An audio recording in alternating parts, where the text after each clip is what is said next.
سورہ بقرہ میں ایک چیز مجھے خیال ہے کہ واقعی اس کو بیان کرنا چاہیے، وہ ہے آیت الکرسی۔ اس آیت کو اعظم آیت کہا جاتا ہے، قرآن کی سب سے عظیم آیت۔ ایک جگہ مجھے پڑھا ہوا یاد آیا کہ ساری آسمانی کتابوں کا سردار سید الکتب القرآن، قرآن ساری آسمانی کتابوں کا بادشاہ ہے، سردار ہے۔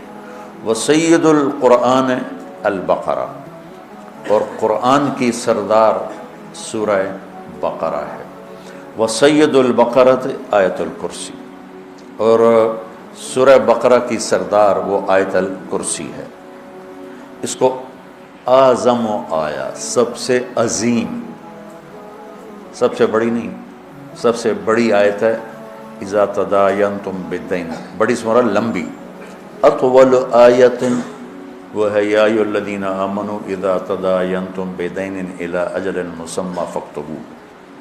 یہ ہے اعظم و آیا، سب سے عظیم آیت۔ تھوڑا سا اس پہ ہم بات کریں گے، لیکن کچھ باتیں اور اسی کے ساتھ یاد آ گئیں۔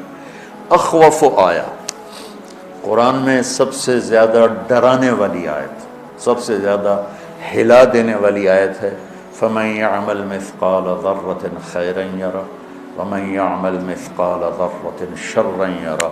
یہ قرآن کی سب سے دھمکی دینے والی آیت ہے، ڈرانے والی آیت ہے کہ ایک رائی کے برابر اچھائی کرو گے تو تول کے دکھا دوں گا، اور برائی کرو گے تو تول کے دکھا دوں گا، اور اس پر جزا ہے، اس پر سزا ہے۔ وَإِن كَانَ مِثْقَالَ حَبَّةٍ مِّنْ خَرْدَلٍ أَتَيْنَا بِهَا وَكَفَىٰ بِنَا حَاسِبِينَ، کہ ایک رائی کے برابر بھی کوئی چیز ہے جو نظر بھی نہیں آتی ہے، میں اس کو بھی تول کر تمہارے سامنے کر دوں گا۔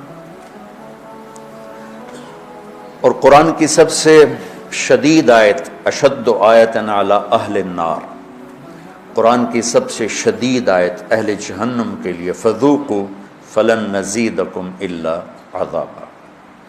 اور قرآن کی سب سے امید دلانے والی آیت یا عبادی الذین اسرفوا علی انفسہم لا تقنطوا من رحمت اللہ ان اللہ یغفر الذنوب جميعا انہ هو الغفور الرحیم، کہ اے میرے بندو جنہوں نے اپنے اوپر ظلم کیا ہے، ڈرو نہیں، مایوس نہ ہو، توبہ کرو، میں سارے ہی معاف کر دوں گا، سب معاف کر دوں گا۔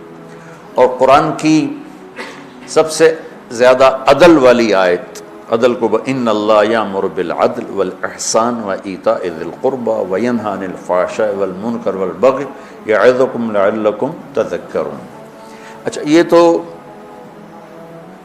مضمون میں نے آپ کو پڑھا ہوا بتایا ہے، تو اس میں جہنم والوں کے لیے بھی آیت آ گئی، کفار کے لیے بھی آ گئی، اللہ کی عظمت حیبت بھی آ گئی۔ تو میں چونکہ جنت میرا مضمون ہے، میں نے دیکھا اس میں جو جنت والوں کے لیے سب سے بہترین آیت کون ہے، جیسے جہنم والوں کے لیے سب سے خوفناک آیت ہے فذوقوا فلن نزیدکم الا عذابا۔ تو جنت والوں کے لیے سب سے بہترین آیت کیا ہو سکتی ہے؟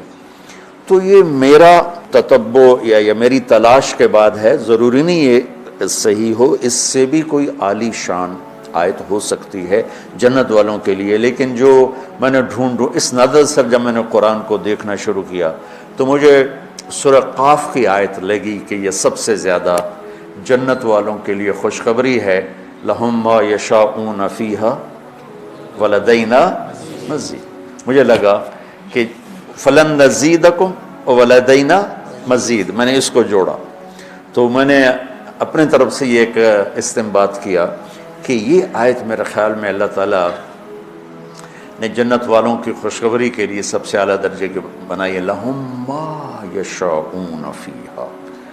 تو ما یشاءون کی حد کوئی نہیں ہے۔ ایک روایت یاد آ گئی کہ جنت میں ایک بادل اٹھے گا، بادل، تو وہ ان پر آتی مشک و عنبر کی بارش کرے گا، تو اس کے بعد اس بادل میں سے آواز آئے گی کہ جنت والو کیا چاہتے ہو، تم پر اس کی بارش کروں، کیا چاہتے ہو تم پر اس کی بارش کرو، لہم ما یشاءون فیہا۔ یہ بڑے زمانے کے بعد مجھے بات یاد آئی، اس میں ہے حادی الارواح الی بلاد الافراح میں یہ بات موجود ہے، جو میں نے آج سے کوئی 36 سال پہلے پڑھی تھی میں نے یہ۔ تو احمد بن ابی الحواری یہ تابعین میں سے ہیں یا تبع تابعین میں سے ہیں؟ وہ کہنے لگے اگر اللہ نے مجھے وہ موقع دے دیا نا اور بادل نے کہا کہ بولو کیا بارش کروں، تو میں کہوں گا میرے اوپر تو حوروں کی بارش کر دے۔ امطری علی جواری مزینات، میرے اوپر فل میک اپ والی حوروں کی بارش کر دے۔ لہم ما یشاؤون فیہا، جو چاہیں گے وہ ملے گا۔ پھر اللہ کہتا ولدینا مزید، پھر وہ ملے گا جس کا تمہیں خواب و خیال بھی نہیں ہے، مزید انتہائی کوئی